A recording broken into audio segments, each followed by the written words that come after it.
Welcome to this video workshop. The aim of this video is to help you become familiar with how the Hunt Museum presents its permanent collection virtually. To do this, we're going to bring you on a tour of the Hunt Museum's website, www.huntmuseum.com. Throughout the video, we're going to be asking you a series of questions. These are designed to help you think critically about virtual exhibitions and to help you debate and discuss them with your classmates. You probably have an idea in your head already about what an exhibition is and what it looks like. Typically, when we think of an exhibition, we tend to picture a room where objects are displayed in cabinets or hung on the wall. While this is true in a lot of cases, an exhibition is simply any public display of a museum's collection. Virtual exhibitions are very different to physical exhibitions. They use a variety of media components, such as video, audio, and images, to help people to interpret and engage with museum collections from home. Since it is not always possible to visit a museum in person, especially in the context of the COVID-19 pandemic, museums worldwide have been coming up with varied and creative ways of displaying their collections online. With this in mind, think about the following question. Imagine you and your classmates are presenting your artwork online. What components would you use to help people engage with it? Consider how you might make it interactive. Examples include images, text, videos, and social media posts.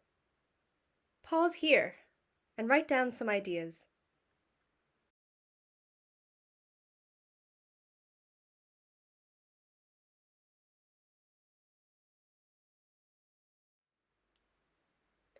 Hopefully, you were able to think of lots of components to include in your virtual exhibition.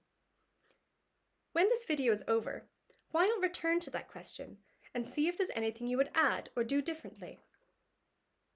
Now, we're going to explore how this is done by the Hunt Museum.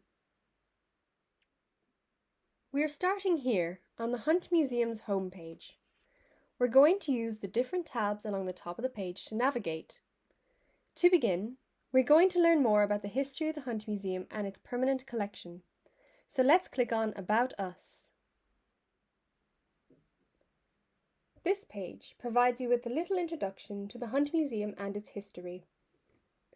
If you were to physically visit the Hunt Museum, you would find that this information is shared through interpretive panels, which are located at the entry point to the permanent collection and throughout its galleries. Our strategic plan is available here. This document outlines how we plan to develop the museum and grow our audiences by 2025 using 3 platforms: physical, virtual, and human. You can watch a short video explaining the plan, or read it in full here. Underneath, you can read about John and Gertrude Hunt. They were antique dealers who gifted their collection to the people of Limerick and Ireland. In this picture, you can also see their children, John Jr. and Trudy Hunt. John Hunt Jr. ultimately played a central role in ensuring his parents' wishes were carried out, and that the Hunt Museum was established so that the public could access and enjoy it. Finally, you can read about the Custom House. This is the 18th century building where the permanent collection is housed today. Once you are more familiar with the history of the museum and our plans for the future, it's time to learn more about the permanent collection and the different resources we use to help visitors engage with it online. We're going to start by clicking the tab called The Collection. Selecting this tab will bring you to our online collections catalogue. The catalogue lets you search through all the objects in the Hunt Permanent Collection.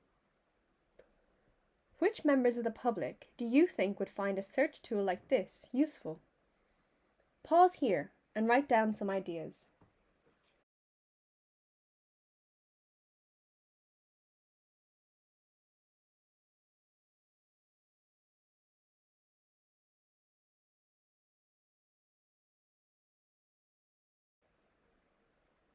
In order to answer that question, we are going to look at the different search fields.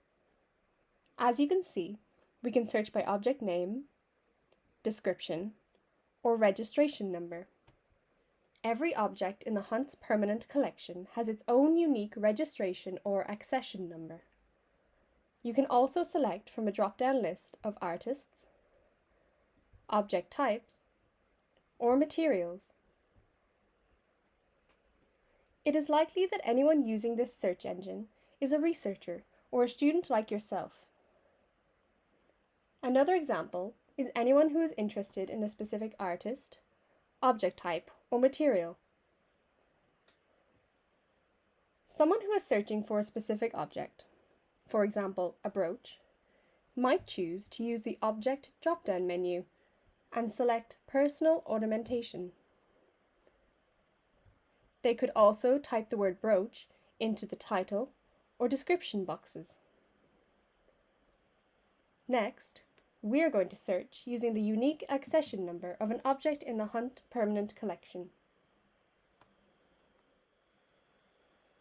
You can see here that I've typed in the accession number for an object in the collection. Did you notice that I've left a space between the letter and the numbers? If you don't remember to do this, the catalogue search will not work. Now, we're going to select Search. Here we have an example of an entry in the Online Collections catalogue. There are a number of media components that we can point out. First of all, we have text, describing the name of the object, its unique number, its description, its object type, material, and maker. We can also see a copy of any archival information that is available at the Hunt Museum. The second component is a photograph of the object, which also includes its accession number. Next, we have a short activity that includes searching the catalogue. Try and search for the following 4 objects in the collection's catalogue. You may need to choose one key word to narrow down the search. Don't forget about the spaces in the accession numbers.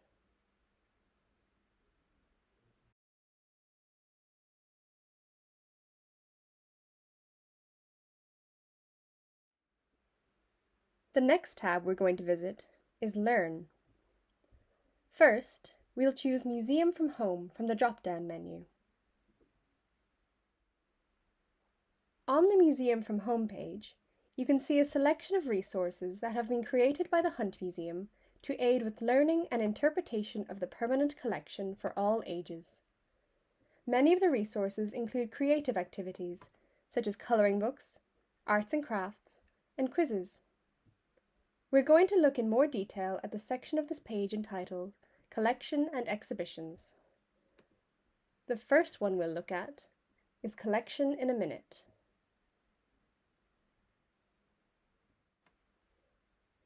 These short videos were created by our docent volunteers.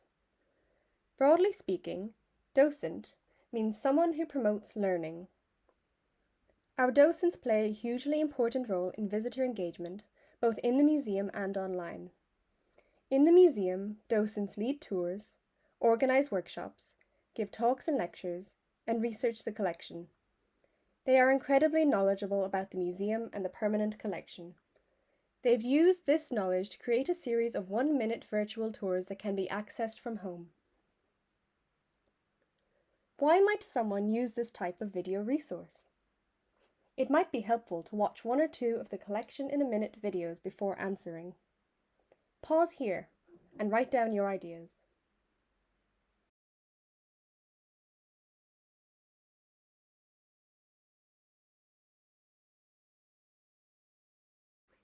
These short videos act as a quick form of engaging people and encourage viewers to watch more than one video. They are great for anyone that wants to learn about an object in the collection but might not have a lot of time. They are also more informal than a long, detailed video, which makes them intellectually accessible to wider groups of people. Accessibility is key with these short videos.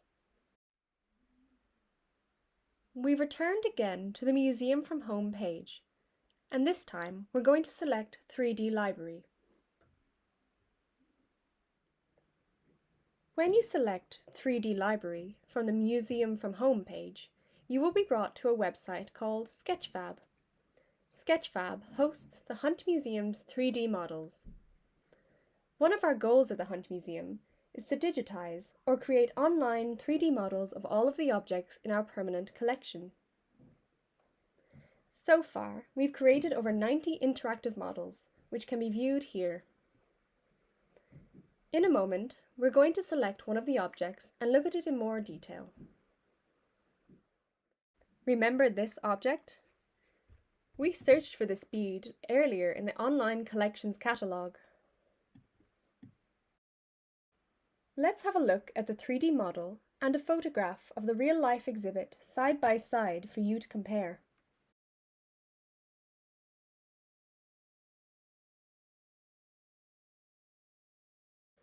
How does viewing the object online impact your perception of the object? Pause here and take a minute to write down 3 differences between viewing the 3D model of the object and viewing the photo of the object in the exhibition.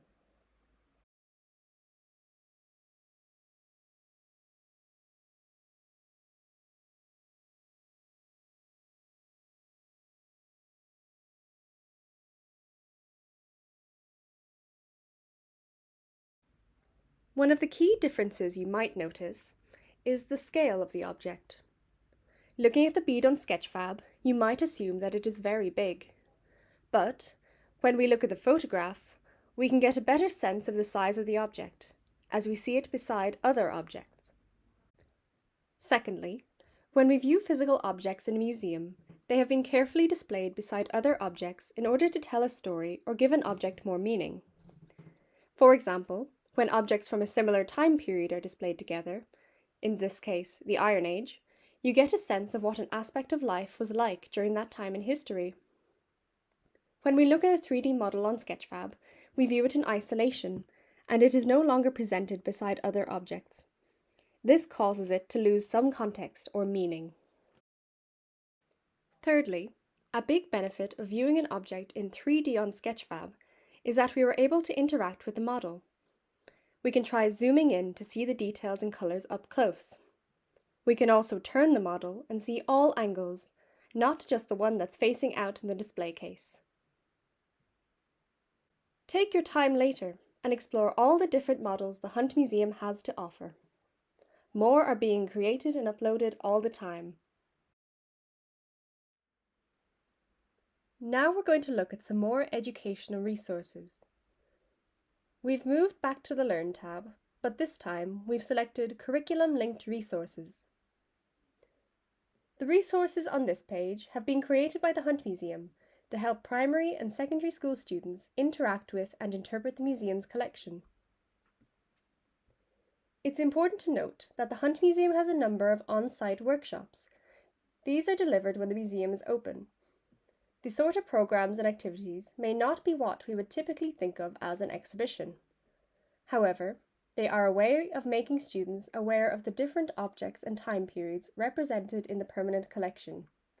They use many different learning mechanisms to get students to engage with them. In order to continue to engage with schools during the COVID-19 pandemic, staff had to redesign these programs to work as online learning opportunities. We're going to look at 1 or 2 examples of these. The first example is the 3 Muses. For the 3 Muses project, we've created a series of online resources. These are inspired by the 3 permanent collections held by the Hunt Museum, Limerick Museum, and Limerick City Gallery of Art. The ultimate aim of the programme is to promote in pupils a sense of ownership of these 3 collections. Themes such as food and country life help pupils to connect objects and artworks across the 3 collections. The online resources include activity packs, quizzes, and much more. As part of Three Muses, a new online experience has been developed for schools using Mozilla Hubs, a platform which lets you create virtual rooms. This workshop allows students to design a virtual museum using 3D Sketchfab models and 2D photographs from the three collections. Our second example is Animal Hunt Workshop. The Animal Hunt online workshop features a video tour and links with Animal Hunt 3D. This activity uses 3D models available on Sketchfab. This workshop is based on a physical primary school program that we deliver in the museum, which enables pupils to search for animal-themed objects in the permanent collection.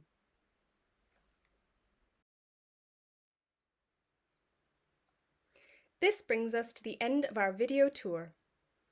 So far, we've looked at the online collections catalogue and identified who might use it and why. We explored both the Collection in a Minute virtual tours and the Hunt Museum's 3D library on Sketchfab, and outlined some reasons why these resources help with learning and engagement. We've also examined the Museum from Home resources, as well as a number of curriculum-linked resources for both primary and post-primary students. What's important to note is that all these resources are different ways of presenting, displaying, or exhibiting the permanent collection virtually. Hopefully, through this tour, you've gained a deeper understanding of the different forms virtual exhibitions can take and how they help people to learn about museum collections from home. Now that you're familiar with how we present our collection virtually, consider this final question. The Hunt Museum presents both physical and virtual exhibitions. Can you identify any advantages or disadvantages of virtual exhibitions? Pause here and write down your ideas.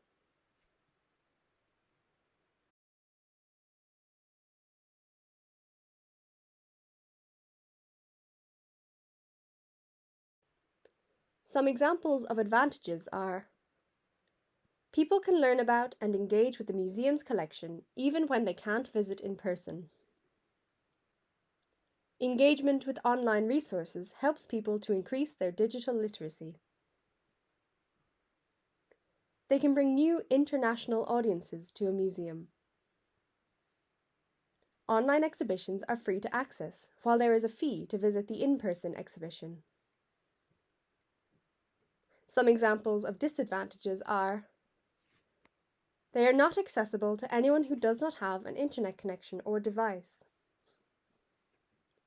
They may also be inaccessible to those who do not have digital skills. And you miss out on seeing the real thing.